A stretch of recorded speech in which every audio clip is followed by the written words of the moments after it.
Hello friends, welcome back to my channel. अगर आपने इस सीरीज़ के पिछले एपिसोड नहीं देखे हैं तो पहले देख लीजिए। चैनल पे नए हैं तो चैनल को सब्सक्राइब करना तो बिल्कुल भी मत भूलिए। Let's start.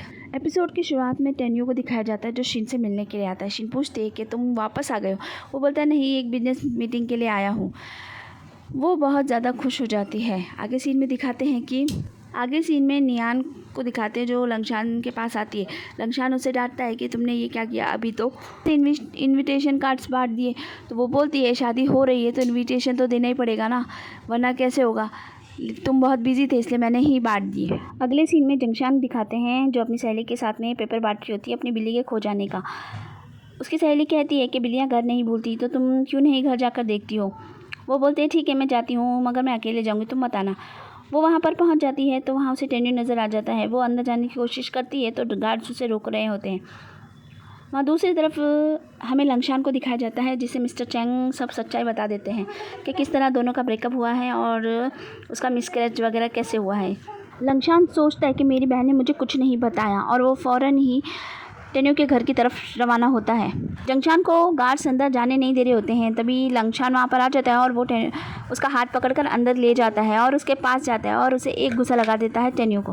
लंगशान कहता है कि तुम तो इससे शादी करने वाले थे ना, और तुमने फिर बच्चा क्यों किया, और जब उसका मिसकैरेज हो गया और तुमने उसे अकेला छोड़ दिया, यही था क्या तुम्हारा प्यार। तुम तो कहते थे ना कि मैं तो अपनी पूरी ज़िंदगी उसके साथ निभाना चाहता हूँ, तो तुमने उस लड़की को अकेला कैसे छोड़ दिया जिससे तुम इतना प्यार करते थे।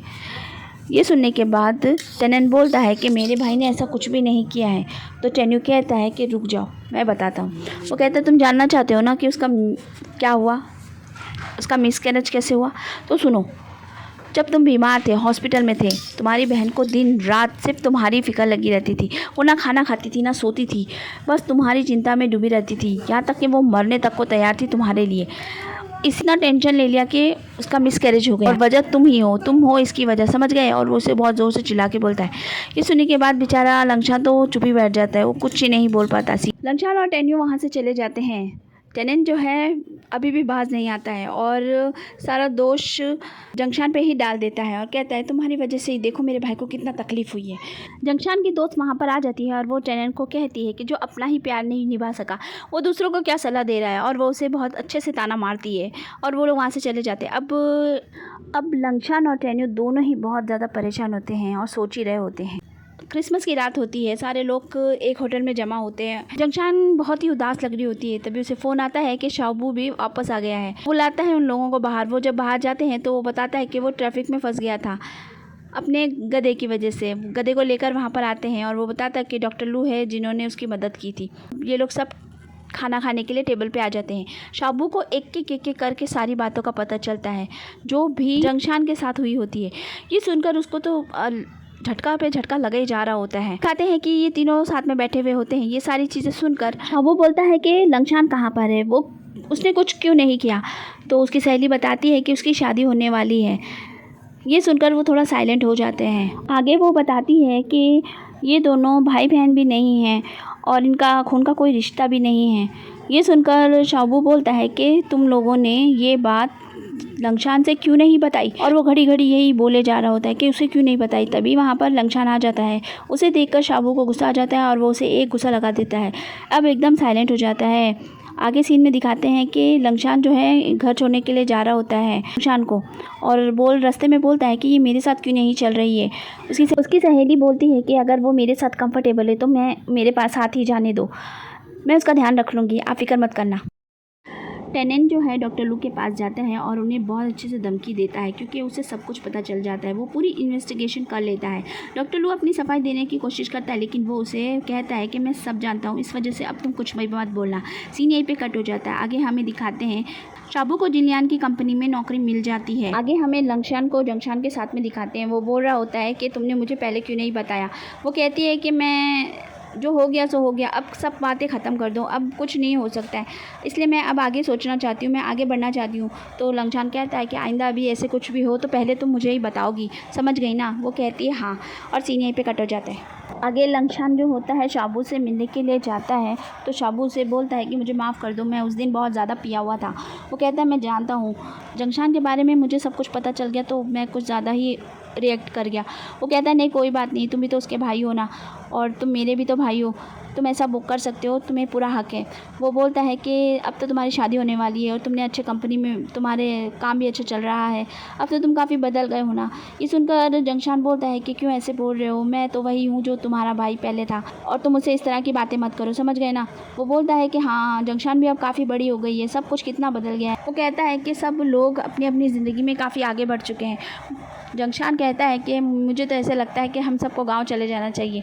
तो शाबू बोलता है नहीं नहीं भाई, अभी अभी तो मेरी नौकरी लगी है, अगर मैं नौकरी पे नहीं जाऊँगा तो मैं क्या कमाऊँगा, अभी अभी तो हम कहीं नहीं जाने वाले। और इस तरह वो दोनों हंसी मजाक कर रहे होते हैं। अगले दिन नियान जो है जंगशान को शादी का जोड़ा लेने के लिए बुलाती है और वो बोलती है कि देखो हमें कैसे लग रहे हैं।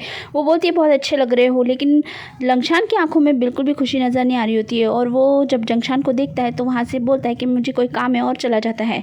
सीन यहीं पे कट हो जाता है। आगे वो अपनी सहेली को सारी बातें बताती है तो वो बोलती है हो सकता है कि शादी की वजह से परेशान हो।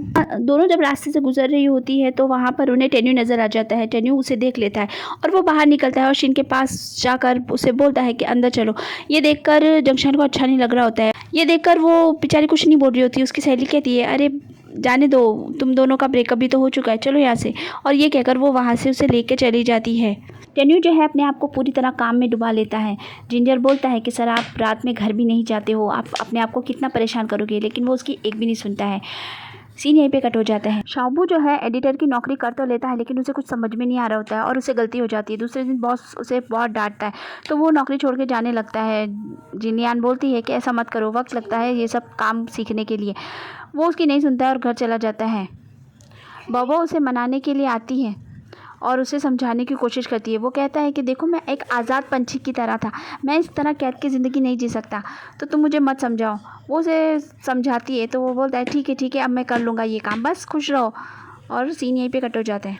आगे जंगशान जो है अपने लिए एक बहुत अच्छा घर खरीद लेती है। उसका भाई भी उससे मिलने के लिए आता है। वो बोलता है कि तुम्हें मुझे बोल देना चाहिए था, मैं तुम्हें दिला देता। वो कहती नहीं, मैं अपने पैरों पे खड़ा होना चाहती हूँ, मेरी शॉप भी अब जल चुकी है तो मुझे कुछ काम तो करना ही पड़ेगा ना, मुझे सपोर्ट की ज़रूरत नहीं है। सीन यहीं पे कट हो जाता है। अगले सीन में दिखाते हैं कि जंगशान को नौकरी मिल जाती है और वो अपने काम में बहुत अच्छी होती है और सारा काम अच्छे से कर रही होती है। आगे हमें दिखाते हैं कि टेनन जो है टेन्यू को बोलता है कि योंगन कंपनी काफ़ी अच्छा कर रही है और उनकी एक एनुअल पार्टी होने वाली है, वहाँ पर उन्होंने सबको बुलाया है। तो वो बोलता है कि मेरा शेड्यूल बहुत ज़्यादा ही टाइट है, मैं नहीं जा पाऊँगा। वो कहता है कि मैं तो जा रहा हूँ लेकिन मेरा जाना इतना ठीक नहीं लगेगा, वहाँ पर उस कंपनी के मालिक का होना ज़्यादा ज़रूरी है, इसलिए आपको चलना होगा भाई मेरे साथ, ताकि वहाँ के जो भी एम्प्लॉय हैं उन सबको अच्छा मोटिवेशन मिले, आप अच्छा बोलोगे मेरे भाई। वो कहता है कि आप बहुत अच्छा करोगे, आप प्लीज़ चलो साथ में। उसकी बात सुन लेता है और बोलता है ठीक है मैं भी चलूँगा। अगले दिन दिखाते हैं कि एक मॉडल के साथ शूटिंग होती है जंगशान की कंपनी। वो मॉडल बहुत ज़्यादा नखरे दिखा रही होती है और हर बात पे टोकी कर रही होती है। इसी चक्कर में जंगशान को चोट लग जाती है। सीन यहीं पे कट हो जाता है।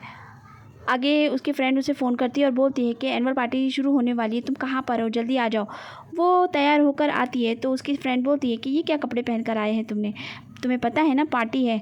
वो कहती है नहीं, मैं कंफर्टेबल हूँ इसीलिए मैं यही पहनूँगी। वहाँ पर एंट्री होती है टेन्यू की और टेनन की और उनको देखकर वो अपनी नज़रें नीचे झुकाकर वहीं खड़ी हो जाती है खामोश सी। वो दोनों उसके बाजू से गुजरते हैं और वो लोग उसे देखते भी हैं। आगे पार्टी में डांस वगैरह होता है। जंगशान की सहेली जो होती है वो उसे भी खड़ा कर देती है वहाँ डांस करने के लिए और इस तरह दोनों का एक बहुत ही मस्त वाला डांस होता है। टेनन सब कुछ देख रहा होता है। सीन यहीं पे कट हो जाते हैं। आगे टेन्यू जो होता है उन लोगों के लिए बहुत अच्छी सी स्पीच देता है और फिर वो वहाँ से जाता है, लेकिन जाते वक्त भी नज़र उसकी जंगशान पर ही होती है और उस जंगशान की टेन्यू पर। सीन यहीं पे कट हो जाता है। आगे सीन में हमें दिखाते हैं कि रात हो जाती है और टेन्यू जो है खड़ा हुआ होता है बाहर। टेनन वहाँ पर आता है और बोलता है कि भाई आज आपने उसे देखा, आप उसे मिस कर रहे थे ना। वो कहता है नहीं, मैं उसके बारे में नहीं सोच रहा था। तो टेनन जो है वो बताता है कि आप इतने परेशान मत हो, मैं आपको कुछ बताना चाहता हूँ। डॉक्टर लू था जिसने अफवाह फैलाई थी कि जंगशान को कैंसर है और इसी वजह से जंगशान बहुत ज़्यादा परेशान थी और ये सब कुछ उसी वजह से हुआ है। ये सारी बातें सुनकर टेन्यू को बहुत ज़्यादा गुस्सा आ जाता है और वो डॉक्टर लू के पास जाता है और उसका कॉलर पकड़ लेता है और उससे बोलता है कि जो तुमने किया है बहुत ख़राब किया है, लेकिन अब इसके बाद अगर तुम उसके आसपास भी नज़र आए तो ये अच्छा नहीं होगा। सीन यहीं पे कट हो जाता है। तो फ्रेंड्स ये वीडियो यहीं पे होता है ख़त्म। अब नेक्स्ट एपिसोड भी जल्दी आएगा। अगर आपको वीडियो पसंद आए तो मेरे चैनल को सब्सक्राइब कीजिए, चैनल को लाइक कीजिए। मिलती हूँ नेक्स्ट वीडियो में। Bye bye.